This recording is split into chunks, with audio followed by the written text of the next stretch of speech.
We are basically having a PC today regarding the latest policy which has been brought in by Mr. P. Chidambaram, and that is about demonetization of currency up to the period of 2005. Uh, the idea is completely inexplainable as to why this has happened, because Mr. P. Chidambaram has been the UPA's finance minister for more than 7 years in this decade of missed opportunities. In this decade, we have seen a slowdown of industry, agriculture, infrastructure, and most projects have been suffering, or rather ailing, from paralysis. Basically, policy paralysis is what has been affected. And this particular regime has also seen the energy crisis, current account deficit, and it has contributed nothing, whether it is skill development or it is real wages to food security. Everything has taken a hit, and the development agenda has come to a standstill, which was the agenda of the NDA. The financial sector has seen a turmoil. NPAs have arisen and have risen to 1.5 lakh crore. The latest gimmick of the finance ministry's demonetization of currency notes before 2005 is basically an attempt to obfuscate the issue of black money. The issue of black money which is stashed outside the country. The economy has been in a constant downturn motion, and that motion is a motion of decline. The present government is not in a position to measure the correct quantum of black money, because those who have the black money will actually convert it into new currency notes. Now, the sufferers are the aam aurats and the admis, those who are illiterate, who have no access to the banking facilities, and they will be the ones who will be affected by such diversionary measures. People who have small savings, no bank accounts, their life savings will be targeted. The present scheme does nothing to remove black money from circulation. All the black money holders will legally convert their tender with no difficulty, because they have the resources to hire people to sort the cash. The measure is strongly anti-poor. In India, 65% of the population do not have bank accounts, and they store their money in cash at homes. These people are largely illiterate, poor, older, and live in remote areas.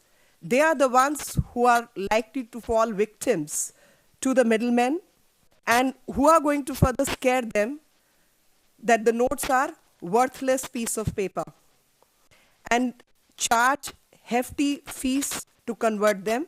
And they could be shopkeepers who will actually after 1st of April be telling them that their notes are either unacceptable or acceptable at a large depreciation.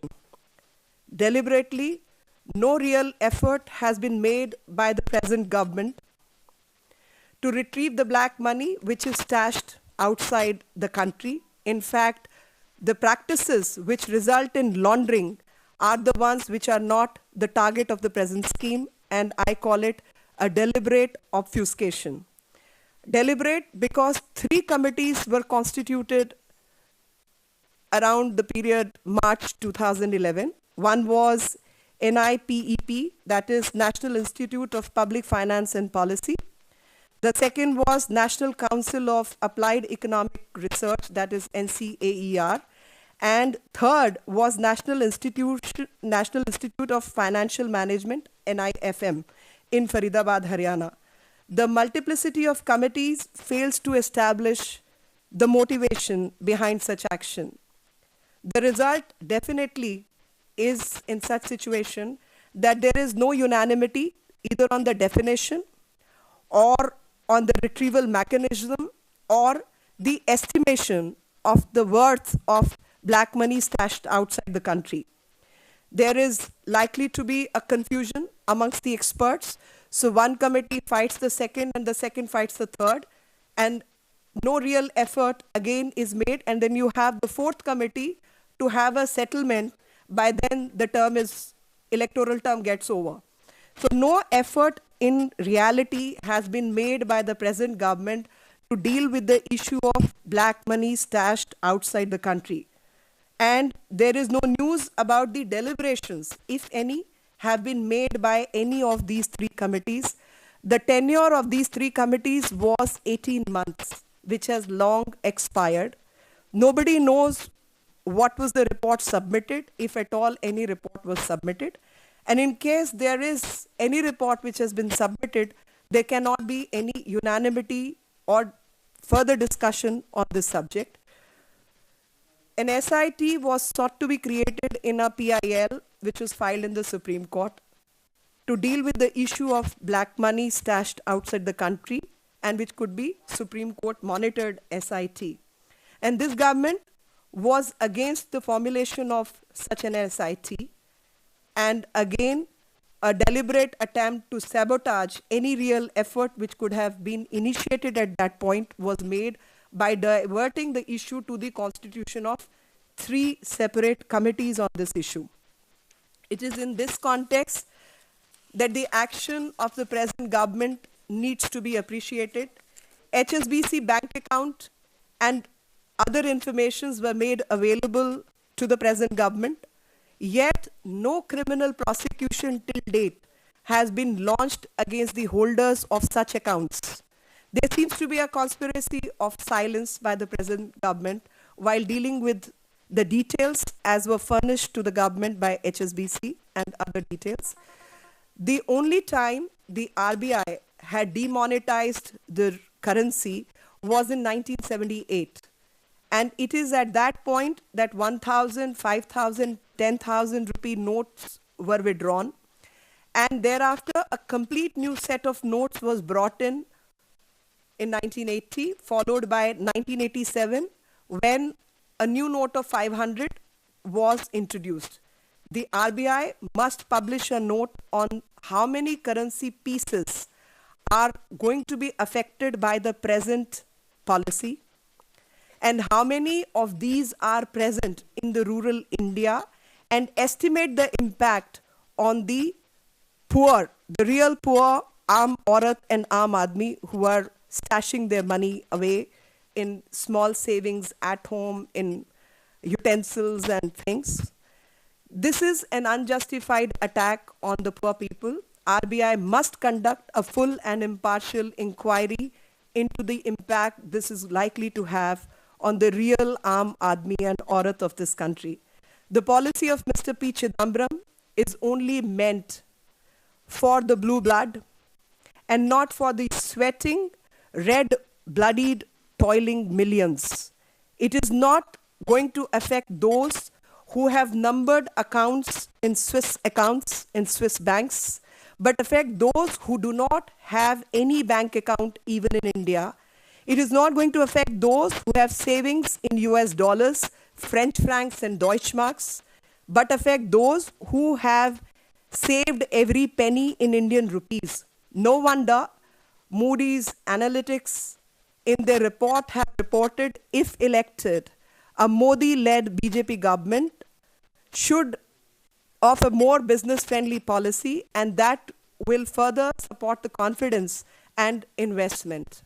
The second part of my press brief is about Somnath Bharti. We all know the conduct the gentleman seemed to have engaged himself with regarding the violation of human rights of Ugandan women, and his removal is what is being sought by the BJP.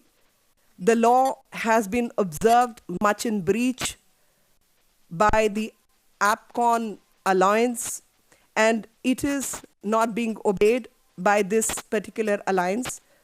The party has actually conducted its business like a caste leaders party who are above law, who will observe the law in its breach.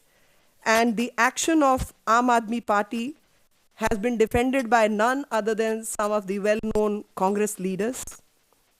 The present Chief Minister is returning a favor by not pressing charges against the previous government, and Somnath Bharti, who has violated the law and is the law minister. The law is what should be observed and take the entire episode to its logical conclusion for such misdemeanor. मित्रों, जो आज का विषय है वो जो आर्थिक व्यवस्था इस देश में पिछले 10 सालों से जिस गैर जिम्मेदारी के साथ निभाई जा रही है, उसी के तहत एक नई पॉलिसी लाई गई है जिसमें 2005 से पहले के नोटों को, करेंसी नोटों को विड्रॉ करने का विषय आज की सरकार लेकर आई है। कहीं ना कहीं ये विषय जो बहुत बड़ा मुद्दा है काले धन का, उसको भ्रमित करने के लिए लाया गया है, क्योंकि इससे जो 65% इस देश की जनता है जिसके पास बैंक अकाउंट तक नहीं है और जो अपने पैसे को छोटे छोटे सेविंग के रूप में अपनी जीवन की कमाई घरों में रखते हैं, और जो पढ़े लिखे नहीं हैं और दूर दराज में जहां पर बैंक तक नहीं है, उनका जो जीवन की कमाई है वो अफेक्ट होगी, ना कि काला धन। क्योंकि जिनके पास काला धन है और शहरों में है या जिनके पास व्यवस्था है, वो उन नोटों को बदलकर नए नोट जमा कर लेंगे। लेकिन जो गरीब आदमी है, जो असलियत में एक आम औरत और आम आदमी जो कि अपने पति से कुछ पैसा बचाकर शायद आटे के डब्बे में पैसा रखती है या दाल चावल में पैसा छुपा कर रखती है, ये उनकी जीवन की कमाई वो इस अव्यवस्था से प्रभावित होगी।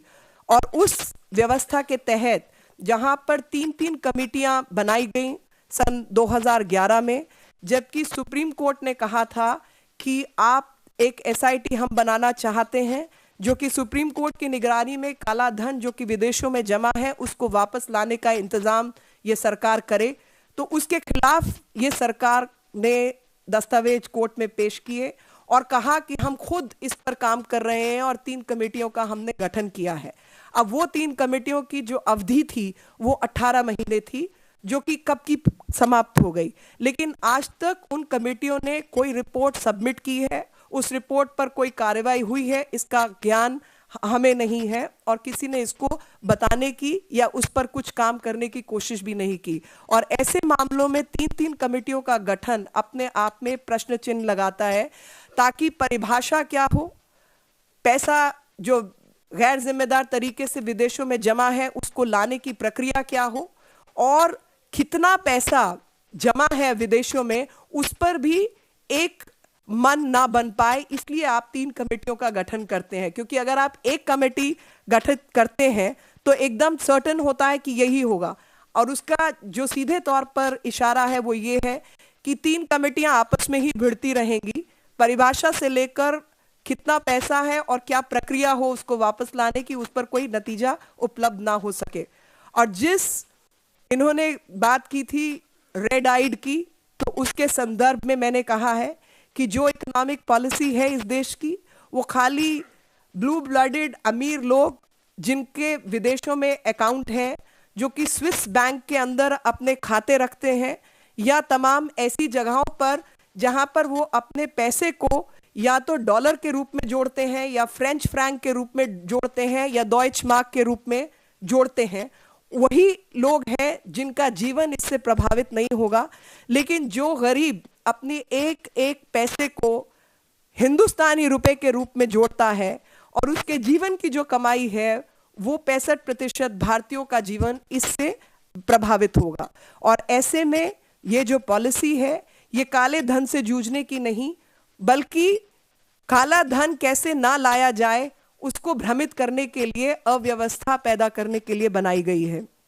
और ऐसे ही माहौल में ये जानना भी आवश्यक है कि जो मूडीज एक रेटिंग एजेंसी है अमेरिका में, उनका ये मानना है कि मोदी जी लेड जो सरकार होगी वो बेहतरीन अर्थव्यवस्था के लिए और भारतीय अर्थव्यवस्था पर काम करेगी और उसी अर्थव्यवस्था के तहत भारत की बेहतरी भी मुमकिन है।